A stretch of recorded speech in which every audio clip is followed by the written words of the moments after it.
companies who purposefully set up to benefit under AGOA. Madam Salma's company, Unity, they are into garment and textiles and what have you. At the UTC, some are the free zones enclave. If we don't push for an extension, it will lead to a lot of job losses and revenue shortfalls for government. So I believe that one, we must push for an extension of the AGOA and to be able to capitalize on its benefits. Secondly, with the tariff wars going on, you need to also encourage the local business community to increase their export potential by giving them the right or the needed incentives. You see, we cannot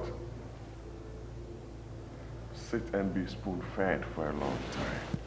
We need to win ourselves. Explore new market, some of these policies, because if the U.S. is giving you an opportunity under the African Growth and Opportunities Act, which has been in place for more than close to 20 years. President Kufuor's time. Yes, around 2003, thereabout. Then you need to ask yourself, what have you been able to do in the area of AGOA to expand your export potential, to be able to rake in the FX or the Forex that is supposed to support the growth of your economy.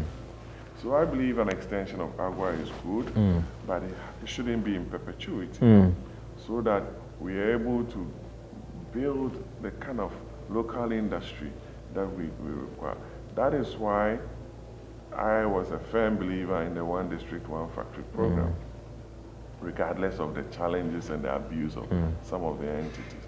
Because if we don't take steps as a country to build local capacity in the industry, the expected job creation that we've been talking about will be an illusion. Secondly, local pharmaceutical companies like Aquatic Life Sciences, NS Chemist, Amponsa Efa, Tobinco and Co., they need to be encouraged to be producing within the local market to avoid the importation of some of these drugs onto our market. So there are strategic areas that government ought to look at in terms of textile export, in terms of pharmaceutical, in terms of import substitution, agro-based industry. I'm happy government is talking about agribusiness, but if you look at the budget lines for the Ministry of Trade and Ministry of Agriculture, you ask yourself, they're insufficient. They're very insufficient if you want to make a projection into hitting the big market with some of the targeted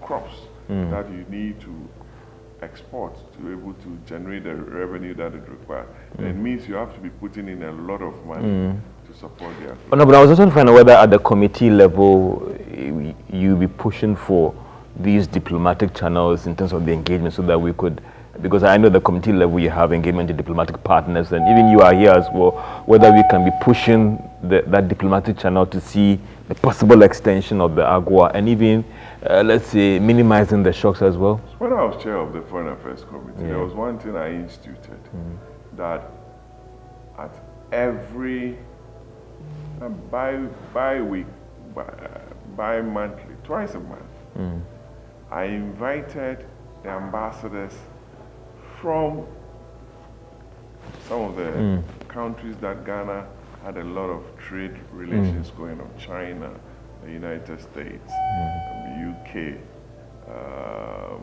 Italy, and Nigeria, to discuss how we could improve upon our trade relationships with them. By so doing, you are able to profile suggestions or ideas to them, especially in such challenging times.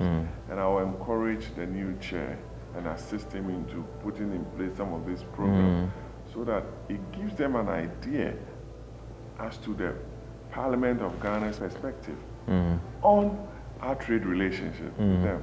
You'll be there and they'll report Ghana's trade surplus is this. We have we had a trade arrangement with China and exceeded $1 billion. How did we get there? Can't we do 10 billion? Can't we do 15 billion if some of these bottlenecks are removed? So these are some of the things that I'll be encouraging the committee to look at. This morning I even read that the U.S. is asking their nationals to be wary of 4 countries they'll be visiting in April, which included Ghana, Morocco, and I think Uganda and another country.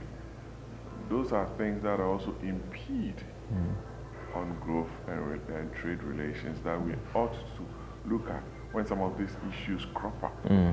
So it's a myriad of issues. 1, continuous engagement with them. 2, identifying the bottlenecks within the trade arrangements that we have, because most of the time we have bilateral arrangements with them, but we need to continue and establish strong trading desks or bilateral desks with some of the very important trading hubs globally.